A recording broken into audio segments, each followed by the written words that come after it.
zgjodhen në mënyrë të rrezikshme për ta shprehur gëzimin. Armët janë pjesë e dasmave shqiptare edhe kur kremtohet në shtëpi.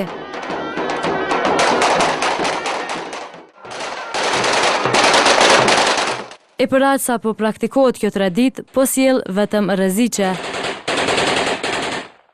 Të paktën kështu thonë statistikat e nxjerra nga policia gjatë verës së sivjetme. Janë raportuar deri me tani 83 raste në të cilat ka intervenuar policia e Kosovës, ku janë konfiskuar 62 armë. Në gjitha këto raste, deri me tani do të thotë mbi 40 raste kanë shkuar në prokurorinë përkatëse. Sipas Adriut, të shtënat me armë zjarri për motive festive kanë rrezikuar jetën e 4 personave. Mirëpo, përdorimi i armëve në dasma nuk është diçka e re. Përcjellja e një tradite të tillë në ditët e sotme, sipas historianëve, është e pavlerë.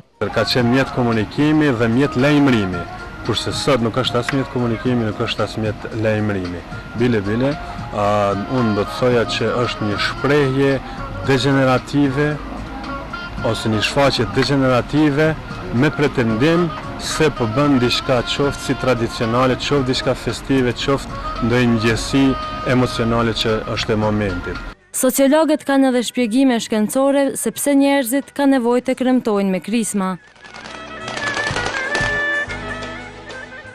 I aktivizohet vetvetja nga ndonjëherë egoiste për të çanë qendër vëmendjes, mund të jetë edhe kjo, por faktorët kryesorë janë faktorët, social.